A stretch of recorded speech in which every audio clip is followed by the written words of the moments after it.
When you go back and look at the tape from Saturday's game, lots of things that we've done in games that we've won. We made mistakes in this game that didn't give us a chance. We turned the football over, only got one turnover. Had a chance a couple of times in the red area to get off the field, to hold them to field goals, and didn't do that. Made probably the first two times we threw the ball Saturday. Had mistakes. One time in a 7-man protection, running back picked up the wrong guy. Another time we had another 7-man protection and had a miscommunication up front, which led to negative plays. It contributed to us starting off slowly. Played 27 snaps, I think, in the first quarter defensively, and played those 27 snaps okay as the game went. Made a few mental errors, didn't cover them as well as we needed to with the RPO game that they were running. Didn't get a lot of pressure on the quarterback. I thought on the positive side, I thought in the kicking game we had our best game of the year in kickoff return. So we've continued to kind of break even or probably win the kicking game battle. We've got to do that on both sides of the ball, and we didn't do that Saturday, and a lot of that had to do with Missouri. You have to give those guys credit. They've done a really good job against us. So, this week we got Vanderbilt. This is a very important game for everybody in this state. They have an experienced team offensively. Quarterback's been playing there forever. Coach's son makes very few mistakes, got good runners, take care of the football. Defensively got a lot of ball hawks on the defensive side of the ball, give you multiple looks. I think probably in the turnover margin in our league, they're up there at the top, and solid on special teams. So we need to find a way to improve our team this week, eliminate mistakes, tackle better, find a way to be able to run the football and create some explosive plays. Coach Emmett Gooden seemed like he was pretty active on Saturday. Can you just talk about his progression and where specifically has he gotten better over the course of the year? I thought Emmett probably played as good as we had anybody play Saturday on the defensive side of the ball. To be good on defense, you got to keep edges. You got to build a wall. You can't give up one-for-ones when it comes to the run game. You got to be able to get off blocks. I thought he done a good job doing that. In the secondary, you got to be able to deny the ball. Keep them cut off, keep them in front of you, make them earn it, and we didn't do that all the time. But I thought Emmett played probably as good as anybody we had Saturday. David and Steve. Jeremy, what's your thoughts on Ty Chandler? Hadn't really been involved in the passing game the last few ball games. What are your thoughts on that? Well, we hadn't played a whole lot of snaps. I know, 2 weeks ago, what we were doing was working pretty well, so there's no reason to go to it. And this past Saturday, a lot of things we were doing wasn't working.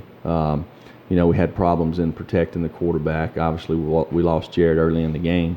And then probably the score dictates that a little bit too. Steve and Jimmy. First, just any update on the status of Garantano and Callaway, and also you faced Shermer before at your old place. Just what is it that makes him? I know you had your way with Shermer last year, but what is it that makes him so effective? Looking at him on film. Well, he has experience, has a really good understanding of what they're trying to get done. He makes very few mistakes. He throws the ball where they can catch it and nobody else can. And a lot of that just comes with playing a lot of ball, and he has. He grew up around the game, so does a really good job. As far as Jarrett, he'll be day-to-day this week, and probably the same thing with Callaway. Jeremy, regarding some type of a version of an onside kick, do you go into a game knowing that you're going to try that, or does the situation during the game dictate whether you try some type of onside kick? Well, I think in all three phases you look for things that possibly you can take advantage of.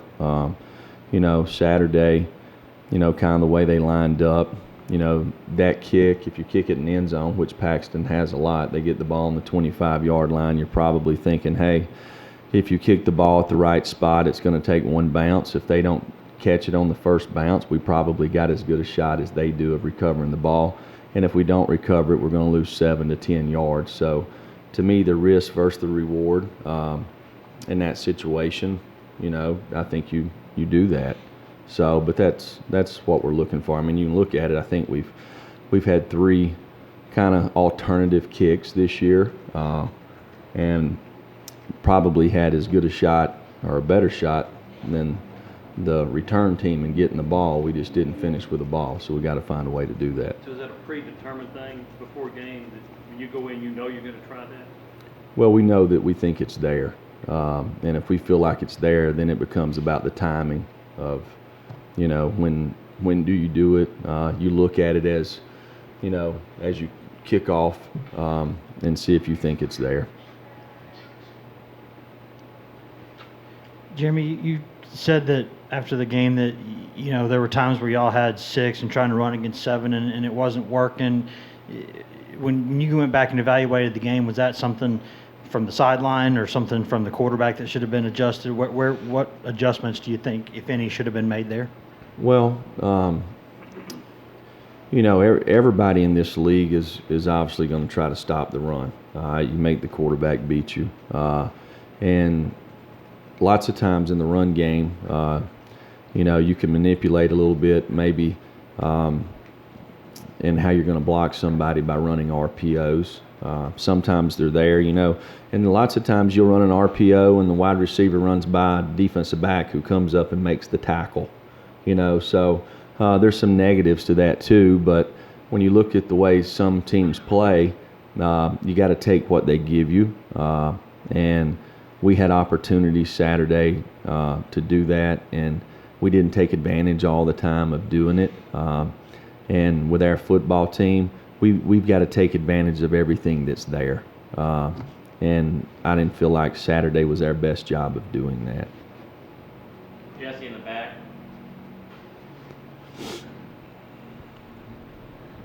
Jeremy, you've talked a lot about one-for-ones defensively. Was that, when you went back and watched the tape, kind of the biggest struggle of limiting Missouri's run game, especially there in the second half when they kind of got going downhill? I'm sorry, Jesse. What was your question? You've talked a lot this season about the one-for-ones defensively. When you went back and watched the tape, was that kind of the biggest struggle in terms of defending Missouri's run game? Yeah, I think if you look the entire part of the game, when they got fitted up on us, we didn't get off of them. So, if you're going to be good defensively, I mean, that's kind of what you're looking for. You want to be able to defeat one-on-one blocks. If you're playing in a gap, you got to be able to post your guy and play your gap.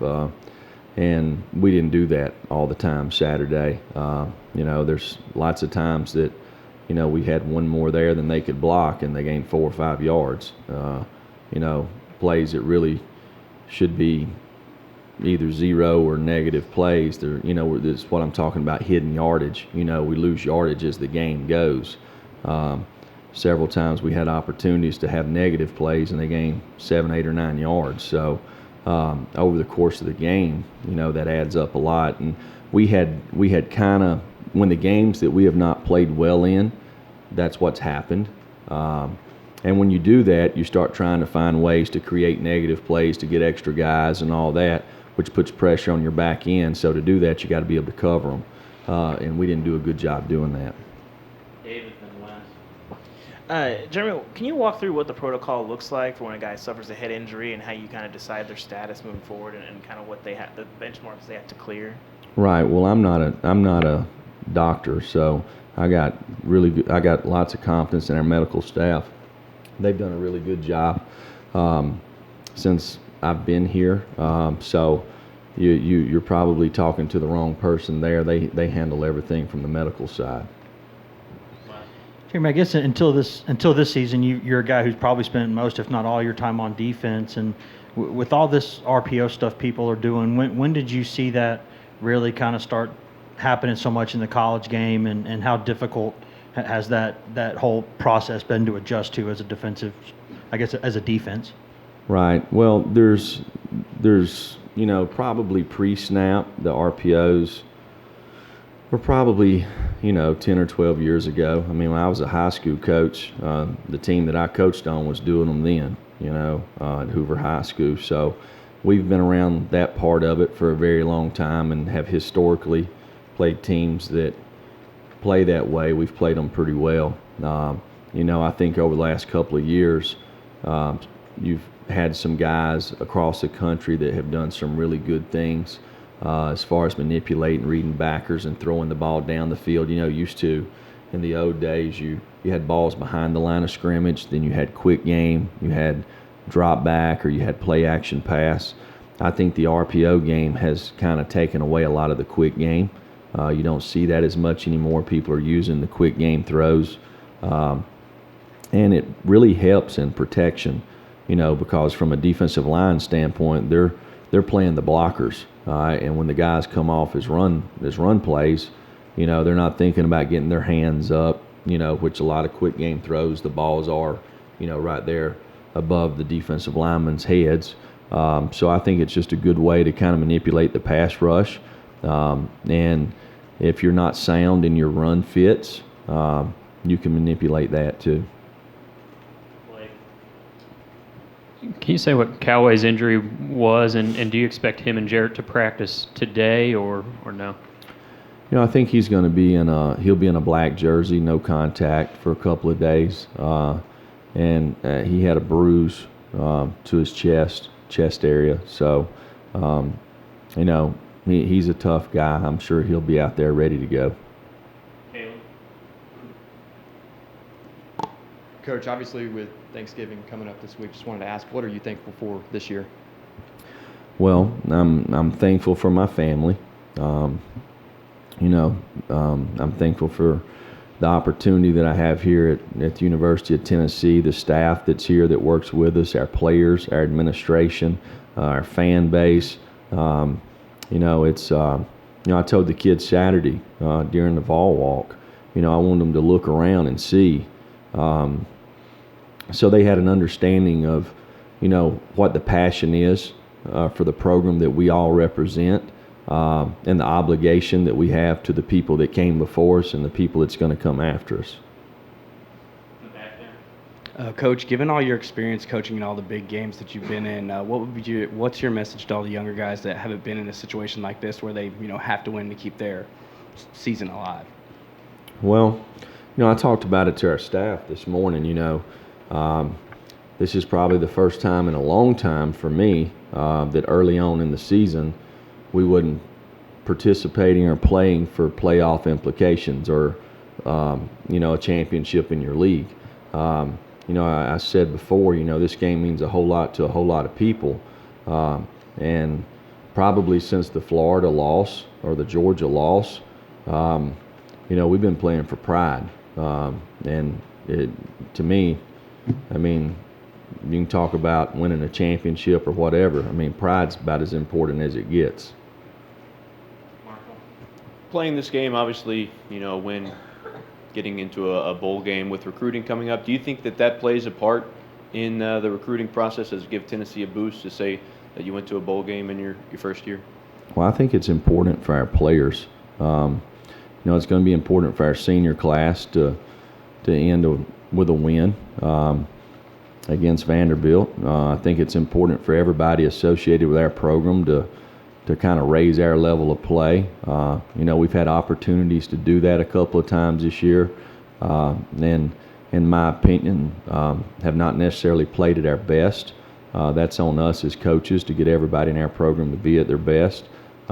It's a great opportunity for us. I think it's a chance to possibly have a winning record. And anytime you have positive things going on, I think it's going to help you in recruiting.